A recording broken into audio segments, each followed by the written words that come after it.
Members, एक नया IPO आ रहा है जिसका नाम है पूजा precision IPO.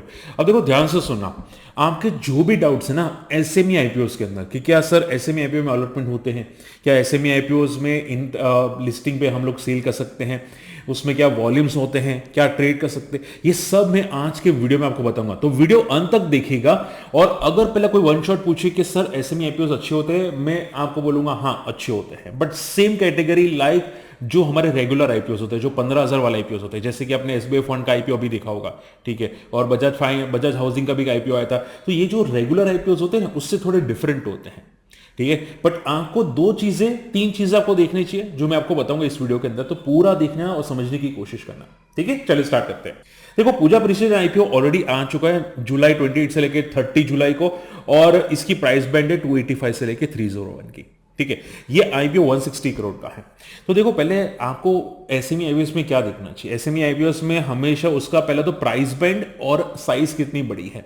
SME IPOs generally 30-40 crore के जो एसएमई आईपीओस होते हैं वो बहुत रिस्की होते हैं, उसमें ग्रे मार्केट देखना बहुत इंपॉर्टेंट है। हालांकि ग्रे मार्केट सभी में इंपॉर्टेंट है, बट उसमें तो बहुत तगड़ा इंपॉर्टेंट हो जाता है, ठीक है। ग्रे मार्केट यानी कि बंद भाव कि भाई अनुमान क्या लगाया जाता है, बोलते हैं ना कि भाई आप गाड़ी लेने जाते हो और डिमांड होती है गाड़ी, तो आप ऑन दे के आते हैं, ठीक है भाई, 3,000 रुपए ज्यादा, 4,000 रुपए ज्यादा, उस टाइप का बोलते हैं, ठीक है। तो ग्रे मार्केट ये बताता है कि अंदाजा कितना पॉजिटिव या कितना नेगेटिव लिस्ट हो सकता है। तो ये जो कंपनी अभी है पूजा प्रिसिजन, ये अभी बताया जा रहा है कि शायद 85-80% पॉजिटिव लिस्टिंग हो सकती है, ठीक है। यानी कि ग्रे मार्केट अच्छा है, ठीक है, कि भाई अच्छी लिस्टिंग गेन आपको दिखाई दे सकते हैं। अब पॉइंट नंबर 2, क्या एसएमई आईपीओस इंट्राडे पे हम लोग जैसे ही मान लो कि आज हमको अलॉटमेंट मिल जाता है, ये आईपीओ कल ओपन होता है 10 बजे, तो क्या हमको एग्जैक्टली 10 बजे हम लोग सेल कर सकते हैं आईपीओ? डेफिनेटली यस, बेच सकते हैं, बट कंडीशन ये है कि आईपीओ में वॉल्यूम्स होने चाहिए, बायर्स एंड सेलर्स होने चाहिए, ठीक है। अगर आप सेल करते हैं तो एटलीस्ट बायर्स कोई होना चाहिए, ऐसा ना हो कि स्टॉक लोअर सर्किट में ओपन हो, ठीक है। हो सकता है कि कभी कभी 80% का ग्रे मार्केट है, 80% लिस्ट हो भी जाए, बट कभी कभी होता है कि ज्यादातर सेलर्स आ जाते हैं, बायर्स होते ही नहीं है, तो स्टॉक सीधा लोअर सर्किट में ओपन होता है, फिर थोड़ा थोड़ा करके 2-3 दिन के बाद लोअर सर्किट ओपन होती है, ठीक है। बट ऐसा नहीं कि हर आईपीओ में पॉसिबल है। जनरली ध्यान से सुनना, जनरली जितने भी ओवर वैल्यूड आईपीओस होते हैं, यानी कि अगर ग्रे मार्केट अच्छा है 70-80-90%, तो हाई चांसेस है कि बायर्स आपको मिल ही जाएंगे, ठीक है, मिल ही जाएंगे बायर्स, तो उसमें पैनिक नहीं है।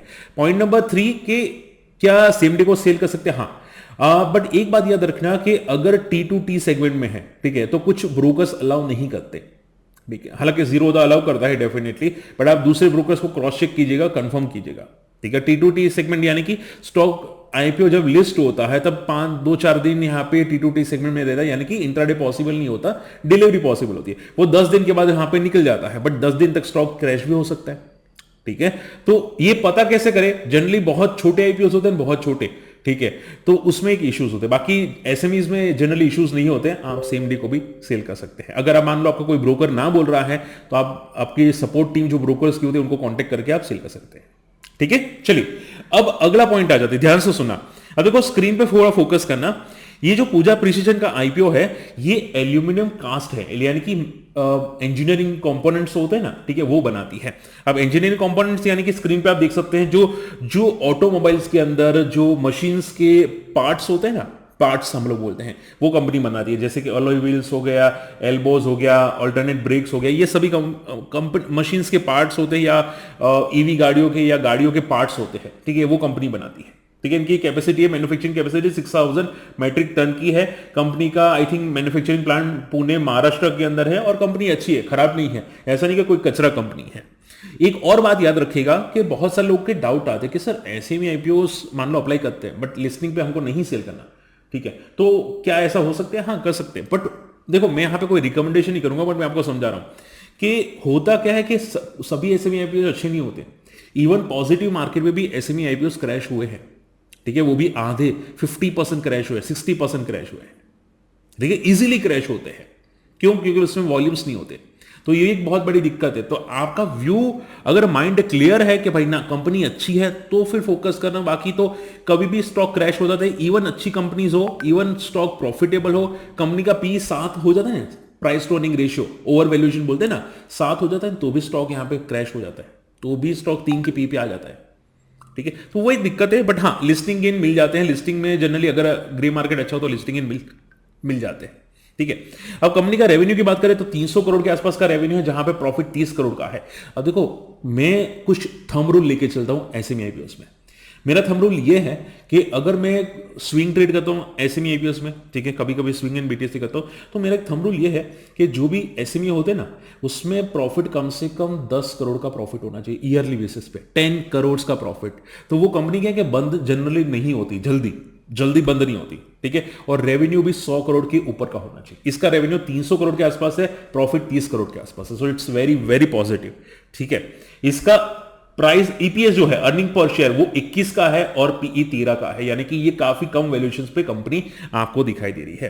कंपनी का ग्रे मार्केट 81% है, जो अभी शायद बढ़ के 86% हो चुका है।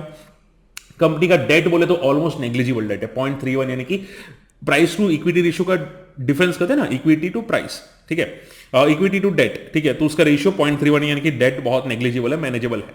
और कंपनी ने अभी जो फंड रेजिंग कर है, यानी कि जो आईपीओज आते हैं, आईपीओस का मीनिंग क्या होता है कि कंपनी को पैसे चाहिए होता है और पैसे बैंक से नहीं उठाती। वो बोलते हैं कि भाई मेरी शेयर, मेरे पास जो कंपनी 100% की शेयर होल्डिंग है, मैं आपको थोड़ी दे देता हूं, पब्लिक को दे देता हूं, जितने भी आईपीओस में अप्लाई करते हैं उसको दे देता हूं, ठीक है, बट मुझे थोड़े पैसे चाहिए। तो ये कंपनी फंड रेजिंग करने के लिए आईपीओस लाती है। बात समझ में आ रही है? किसी को स्टेक बेचना हो, किसी को फंड रेजिंग करना हो, इसकी वजह से आईपीओस आते हैं। ओके, तो आप देखोगे ये कंपनी जो है वो फ्रेश इशू है, यानी कि कंपनी फंड राइजिंग कर रही है, स्टेक नहीं बेच रही है। फंड राइजिंग कंपनी का 30 करोड़ कैपिटल रिक्वायरमेंट में जा रहा है और मैन्युफैक्चरिंग फैसिलिटी को एक्सपांड करने के लिए कंपनी 106 करोड़ यूज कर रही है, ठीक है। तो ये जो पूरा है वो फंड राइजिंग का है और कंपनी एक्सपांशन करने की कोशिश करने वाली है। इसके अलावा बड़े प्लेयर्स है कि नहीं? डेफिनेटली है बड़े प्लेयर्स। 45 करोड़ की और एंकर बुक है। देखो, एंकर बुक यानी कि किसी ने 1 करोड़ से ज्यादा का आईपीओ में अप्लाई किया है एंकर बुक के जरिए, बड़े प्लेयर्स के जरिए।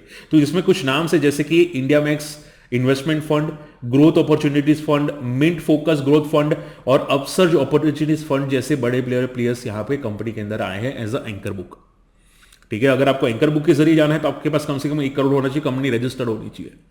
बात समझ में रहे? और आपका लॉकिंग पीरियड भी होता है, किसका? एंकर बुक का। रिटेल वालों का लॉकिंग पीरियड नहीं होता, ये समझो। अगर आपने एचएनआई में भी अप्लाई किया है, रिटेल कैटेगरी में भी अप्लाई किया है, तो भी आपका लॉकिंग पीरियड नहीं होगा, ये याद रखिएगा, ठीक है। ओके, अब स्क्रीन पे फोकस कीजिएगा। देखो, ये ऑलरेडी ओवर सब्सक्राइब 4 गुना हो चुका है, 4 टाइम्स ओवर सब्सक्राइब हो चुका है। जनरली ये सभी जो हाई ग्रे मार्केट आईपीओ होते हैं ना, वो 100 200 300 400 गुना हो जाते हैं आराम से, ठीक है। अगर मान लो आपको अप्लाई करना है, कैसे करें अप्लाई? देखो, वापस बोलूंगा, आपको करना नहीं करना आप पे डिपेंड है, बट अगर मान लो अप्लाई करना है जीरोधा में, तो कैसे करना है? यहां पे आप जीरोधा के एप्लीकेशन में जा सकते हैं, वहां पे बिड पे क्लिक कीजिए, ठीक है। वहां पे बिड पे क्लिक, देखो kite.zerodha.com, इस पे बिड पे आईपीओस में जाना है और आईपीओस में लिखा होगा पूजा प्रिसीजन इंजीनियरिंग, ठीक है। इस पे क्लिक करना है। क्लिक करने के बाद इंडिविजुअल इन्वेस्टर, ठीक है, इसमें क्लिक करने के बाद आप यहां पे फोकस कर सकते हैं। आपका यूपीआई आईडी होना चाहिए, ठीक है, और UPI ID, cut off price याद रखना, कट ऑफ प्राइस में चेंजेस मत करना। अपर बैंड ही जनरली होती है, ठीक है, लोअर बैंड रखोगे तो आपको अलॉटमेंट नहीं मिलेगा, ठीक है। कट ऑफ प्राइस पे ही रखो तो चांसेस बढ़ जाते हैं अलॉटमेंट के। और उसके बाद सबमिट, ये इंडिविजुअल का है। अगर आपको as a HNI, small HNI में अप्लाई करना है तो क्वांटिटी बढ़ा सकते हैं, यहां पे 800 1200 1600 ऐसे करके यहां पे क्वांटिटी बढ़ा सकते हैं, ठीक है। आप देखोगे यहां पे क्वांटिटी बढ़ाओगे यहां पे, तो ये बिग एचएनआई में आपको दिखाई देगा। अगर आप यहां पे करोगे तो ये स्मॉल एचएनआई में दिखाई देगा, ठीक है। बट ये याद रखना कि एक बार आपने अप्लाई कर दिया एचएनआई में, ठीक है, तो आप एप्लीकेशन को विड्रॉ नहीं कर सकते, कैंसिल नहीं कर सकते, विड्रॉ नहीं कर सकते, डाउनग्रेड भी नहीं कर सकते, ये याद रखिएगा कोई भी ब्रोकर्स में। बात समझ में आ रही है? तो जैसे कि मान लो यहां पे आप अप्लाई करते हैं, ठीक है, कट ऑफ प्राइस पे, यहां पे मैं कट ऑफ प्राइस पे सिलेक्ट कर देता हूं, सबमिट कर देता हूं, फिर आपको जाके गूगल पे में आपको अलाउ करना है, अप्रूव करना है। आप जैसे ही अप्रूव करोगे यहां पे आपका आईपीओ अप्लाई हो जाएगा, ठीक है।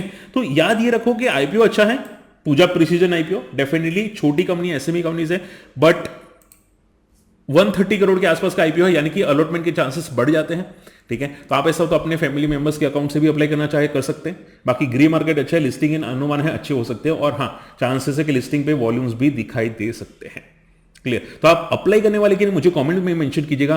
और अगर आपको जीरोधा में डीमैट अकाउंट ओपन करना है तो वीडियो के डिस्क्रिप्शन कमेंट्स में लिंक है, आप जाके नीचे कमेंट में लिंक है, आप अकाउंट ओपन कर सकते हैं और आप हमारी कम्युनिटी में आ सकते हैं। मेरे पास कुछ स्क्रीनर्स है जो आपको शेयर कर दूंगा, और आईपीओ में अप्लाई करने में कोई इश्यूज आ रहे हैं, आईपीओ में सपोर्ट चाहिए तो मैं आपको यहाँ पे सपोर्ट कर दूंगा, ठीक है। ठीक है, तो आप करने वाले कि नहीं मुझे कमेंट कीजिएगा और वीडियो शेयर कीजिए ज्यादा से ज्यादा। जो एसएमई आईपीओ में अप्लाई करने से डर रहे हैं उनको शेयर जरूर कीजिएगा। मिलते अगली वीडियो में।